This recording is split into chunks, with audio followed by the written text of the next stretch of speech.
Hey everybody, I'm back very, very soon.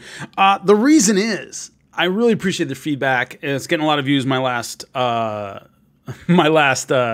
video, but I have to talk about some of the comments I got. I was going to write and respond to each one, but I really want to.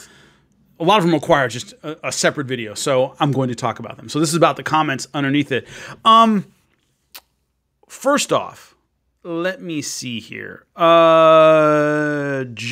BS 199. The thing is, even though a fighter gets sick, you can't prove it was the UFC's fault. They could have gotten sick going to the store or the gas station. Yes, multiple people would have to get sick. Remember, these people live in different areas. If 3 people that went to that event get sick who live in different parts of the country, it's very hard for the UFC to say that wasn't because of us. Yeah, one person getting sick, you'd be all right.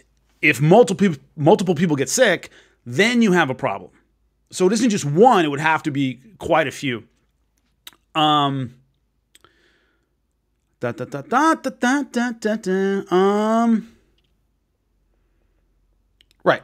Subverse clothing. 80% show no symptoms to very little symptoms at all. How do you know someone in the UFC, as well as many Americans, have not got it and beaten it without knowing they had it? A lot have. And he said they will be fine. An important thing to keep in mind is the aggregate numbers we're dealing with here. The mortality so far of this disease is between 3 and 5%, depending on where you are. 3% of 300 million people is 9 million people. It's a lot of people. So yeah, most of the fighters are going to be fine. It isn't about the fighter themselves, it's about them giving it to somebody else. That's been the story so far of this disease, and how we're fighting it is staying away from each other. I'm not worried about me. I'm healthy, no other comorbidity, no other problems. I'm never sick. I'm not that concerned about it, although it has killed people who haven't had anything. It's those people give it to somebody else, and they give it to somebody else, and they give it to somebody else, and it gets to a vulnerable population, an older person, somebody who's immunocompromised, and there's a problem. The numbers here, people just don't seem to appreciate. Yes, 99% of people, 98% of people will be fine.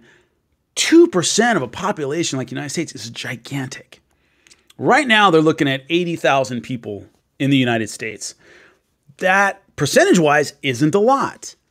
It's the Vietnam War and the Korean War combined in casualties. It's a lot of people. So the idea that most will be fine, yeah, most will be fine, but a lot of people can give it to somebody else. People being asymptomatic is not a good thing. It's a bad thing. It means they can spread it without knowing it. So the idea that it could start somewhere and spread somewhere else, that's the issue. No single raindrop blames itself for the flood. That's an important thing you got to remember. And so the issue of this whole thing is how far will it go? How much will it spread? What is an unnecessary risk when it comes to this? That's the issue. Scrolling down. Great analysis. This is V Babu. Great analysis, Jim. I'm interested to hear your thoughts on the absence of PED testing for these forthcoming events, should they occur, and what might that mean for a potential lawsuit against the UFC thereafter. They should test for PEDs. As far as I know, PED testing is going through either way. It's happening anyway. So I don't think it has any impact at all on anything. As far as I know, they're still testing for PEDs regardless. You saw it a little while ago, announced that they're still doing out-of-competition testing for guys. Doesn't matter. Because they follow all those protocols anyway. When you're collecting, if you've ever been in those situations, which I have, when you pee in the cup and all, they keep a distance anyway. They're wearing gloves. They're going to have masks on. They sanitize everything. So the difficulty of collecting blood and urine is going to be more dangerous, but it's a medical procedure anyway that they're very, very careful with. I love this. Sal Vestola. Jimmy, you are overthinking this. As long as grocery stores are open, there's no reason why holding fights in closed arenas can't be done. A couple things I have to say about that. I just came from the grocery store. I didn't see anybody rolling around with each other, Sal.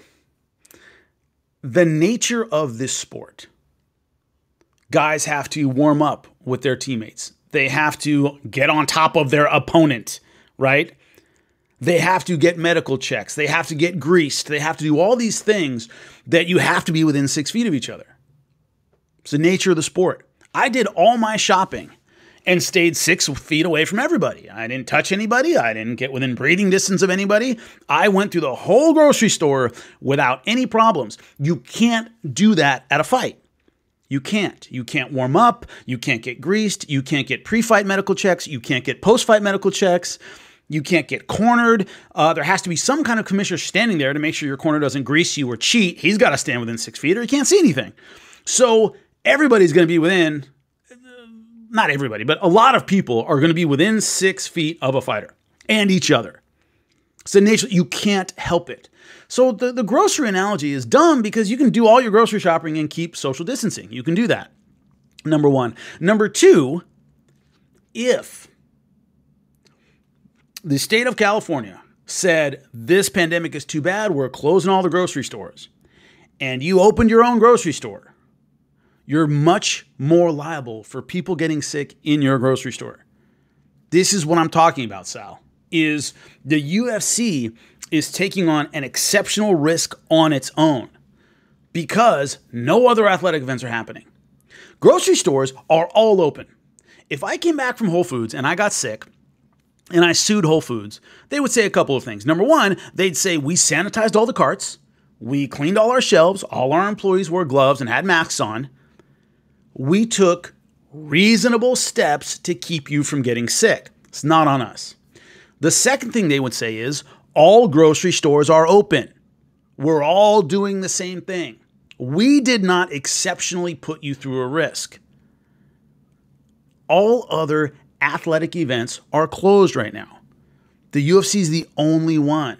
They're not one of a million fight promotions doing this every week. They can't say, well, everybody's doing it. How can you come at us? They're not. So that's what you have to understand about this whole situation is not that the UFC won't make it as safe as they can. They will. It's not that they don't care about fighter safety. They do. They're the only ones doing it. So it's much more on them than it would be normally. So the grocery store analogy, all the grocery stores are open. No one grocery store is taking an exceptional risk staying open when the rest of them are closed. They're not making themselves a target. The UFC is. So that's why that's totally different. Oh, this place is open. That place is open. Yes, but they're all open. That group of stores or whatever it might be, they're all open. Therefore, no one store is taking on the responsibility. If you go out swimming under normal circumstances at a crowded beach with your kid and something happens to them, it's not on you. It's a tragic accident. Okay? I went out swimming with my kid. Something happened. They got pulled out by the current. That's not your fault. If a big sign says no swimming, rough current, and you take your kid out there by yourself and something happens, you're in deep shit. Deep shit. That's what we're talking about here. That's the analogy you guys have to understand. Well, swimming's always dangerous.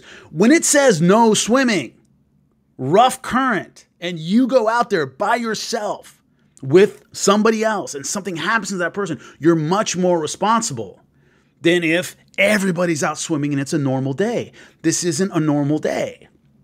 So those analogies break down very, very quickly because the circumstances are different. The state of California has said no MMA, it's unsafe.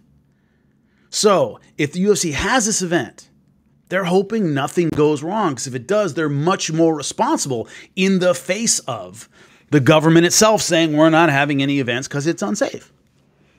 So the we didn't know it was unsafe and yeah, all that goes out the window. Big sign. Big sign. This is not safe. Do not do that. So that's the difference of the grocery store analogy is all the grocery stores are open. Right? Beach is crowded, you can go swimming. You're the only one out there and the sign says no swimming, it's on you. Very difficult. Very different. Yeah, those are the ones I wanted to talk about. Also, who was it? I love this. Danny, just Danny. Lemoore, California is definitely not in the San Joaquin County. LOL. You're thinking of Stockton. Thanks for the update, though. It's the San Joaquin Valley. Lemoore is in the San Joaquin Valley. I never said it was San Joaquin County. San Joaquin County is much further north. That's where Stockton is. Anyway, so hope you guys appreciate it and love the comments and appreciate the reactions to... Oh, one more thing. Where is it?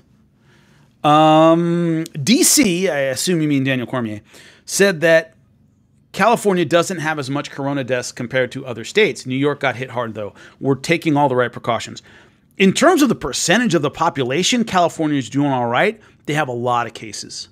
They have a lot. Now, the population's high, but as of right now, it's almost 18,000 confirmed cases, almost 500 deaths in California. So is that lower considering their population? Sure. New York and New Jersey really have it bad. But California has a lot of cases. A lot of people live there. Now, per 100,000 residents, only 1.2. As compared to, New York that has 500 per every 100,000 people. It's a massive number. So California is doing well, but they still have a lot of cases. So it's not as though this is, Nevada that has very few cases, or that it's Wyoming that has very few cases. We're just not seeing that. So California isn't safe. It is safer, I guess, especially once again, they're not going to a very populated area. But the idea that it's the risks are minimized by the number of people that have it, I don't see that at all. There's still a lot of people that have it in the state. So anyway, those are my thoughts on the comments. Appreciate them all, and I'll be back soon. Bye.